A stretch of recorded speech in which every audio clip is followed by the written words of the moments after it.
Great day. I pray that you're doing well today. I am definitely humbled by the response on conflict that I have received so far. I wanted to take this time to talk about forgiveness and the process of reconciliation. My brothers and sisters, forgiveness cannot be applied if an offense has not been admitted. Admitting your offense does not mean that you must bring it to the knowledge of the offender or make the offender aware of the offense. The first acknowledgement of offense must begin with you. There are many people that desire the manifestation of reconciliation, but they do not desire to go through the process of healthy reconciliation.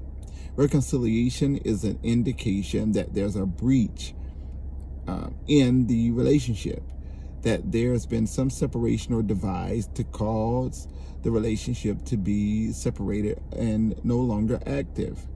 Reconciliation is required when two people or more have come to the understanding that they are good for each other. Therefore, it is necessary that those parties that have experienced the offense, that at some point in their lives make a decision to forgive and move forward. It is not a forgive and forget. For when we are offended, we do remember words, we do remember actions.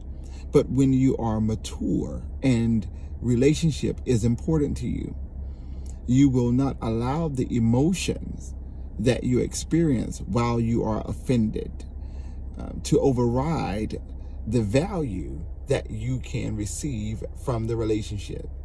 In other words, it is important for us to be mature enough to value relationships to the point to where reconciliation is always necessary. I often say these words, that we do not need to blow up a bridge or burn a bridge that we still need.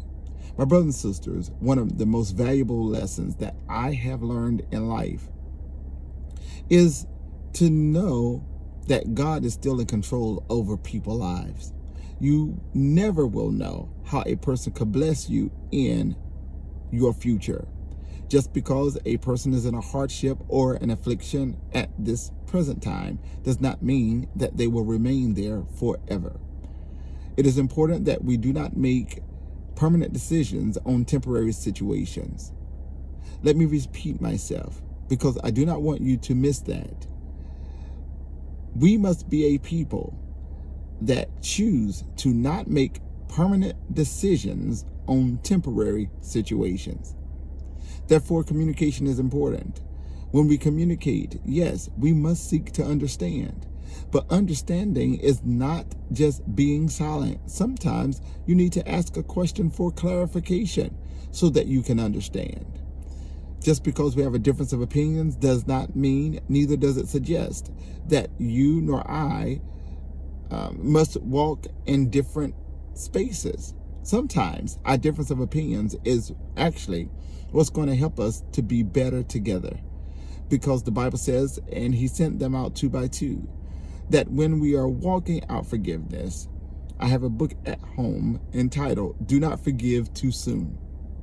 And in this book, the Jewish authors actually mention forgiveness as a place of being honest, that we must go through steps of grievance when we've been offended, but in order to forgive, that we must be honest and take ownership of our offense and make the permanent decision to move forward being healthy. That there are many people that choose not to forgive because they want to be heard. And believe it or not, some people still desire to be revenged. My brothers and sisters, you will not move forward in life or accomplish a lot in life in a healthy state of mind if you are looking for revenge. My brothers and sisters, we understand that God fights our battles. So it is important for you and I to be conscious enough to know when to let something go. Another ailment that we have in our human capacity is not knowing when to let something go.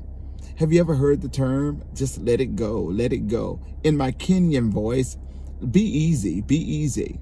There are times where we are anxious and we allow anxiety to dominate our relationships, and we force premature conversations that can create wedges in our relationships.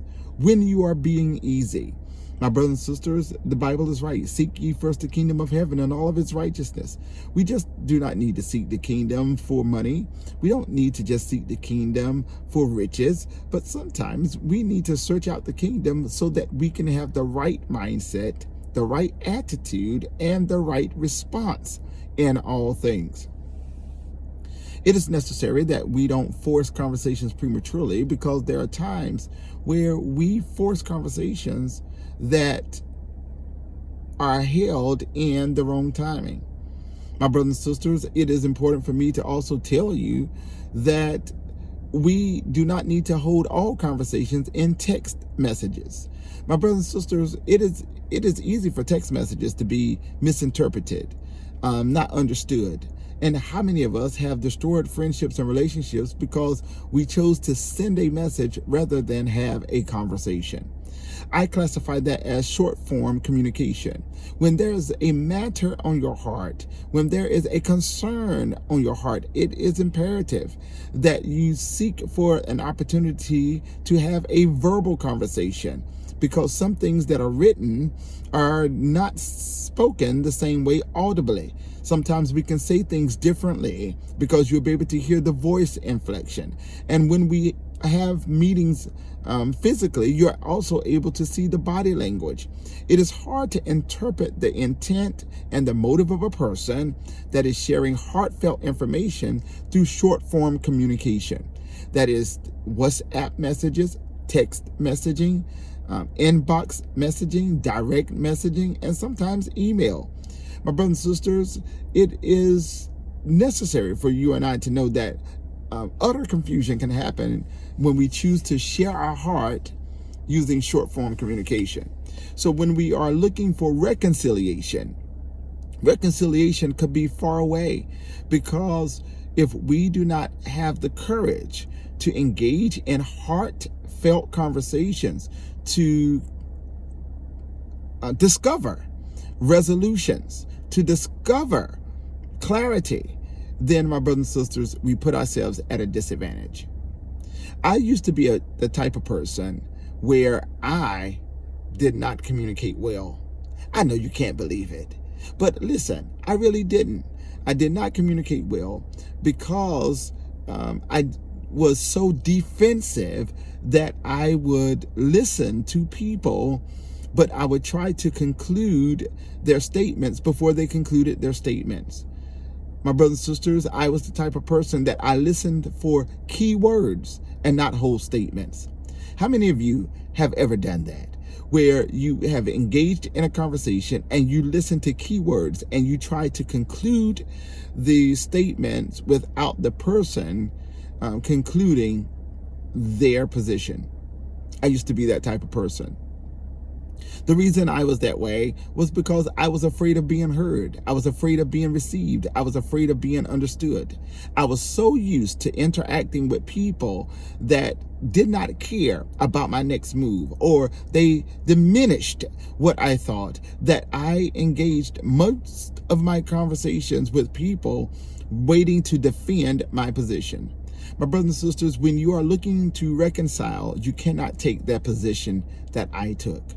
It was important for me that in order to have healthy relationships, that I had to be more interested and invested in what the other person or people wanted to share with me. After gaining clarity with what they shared, then I could take the necessary position in responding and choosing the best way to respond, in hopes of salvaging and saving the relationships that we shared together. When you are reconciling, it is important for you to know these things. That when you go to the person to share your offense, When you go to the person to share your offense, it is important that you know this, that the Bible says, when your brother is overtaken in a fault, ye with your spiritual go restore such a one in the spirit of meekness. Spirit of meekness means the spirit of love. My brothers and sisters, so consider how that person has been valuable in your life before you choose to tear them down. My professor mentor by the name of Dr. Wallace says that most people have not been heard. So when they engage in conversation, they spend more time fighting to be heard rather than positioning themselves to hear and listen. When you are engaging in moments for relationships to be reconciled, you must come to a place in yourself where you're at peace and you are at a resolve within yourself that you're more interested in the welfare of the other person or the people than yourself. And because you are interested in their welfare, that you are making an intentional attempt to engage in an opportunity to hear where they're coming from so that you can make an informed decision about where you decide to go from here. My brothers and sisters, as I continue, it is important for us to also keep in mind that when we're looking for reconciliation, that the person or people that we desire to reconcile with must have a desire to reconcile. You cannot become a third party person to force reconciliation amongst two people. The reconciliation can only happen when the people that have been offended have valued their relationship and they make a decision to reconcile. There are some family members that get in the way of reconciliation. There are friends that get in the way of reconciliation. There are co-workers that get in the way of reconciliation. When it's time for you to reconcile, you must make a decision that you want to reconcile and not allow people to be your voice. Because when reconciliation is going through its process of healing, the two people must decide to move forward beyond the offense. They must also determine what are the new boundaries within the relationship, and they then must determine to put the necessary work in order to walk out a healing process in that relationship. My brothers and sisters, that when we're talking about reconciliation, it does not happen by accident. Reconciliation happens with intentional work being done towards that relationship to be better. Sometimes reconciliation is needed in marriage. It is needed in friendship. It's needed in ministry. It's needed in business. It's needed in family relationships. Reconciliation is not just something that happens amongst church people, but when we've had a great divide and a great separation, and we know that we are good for each other, that reconciliation is something that must be engaged, but only by those that say that this person was good for me.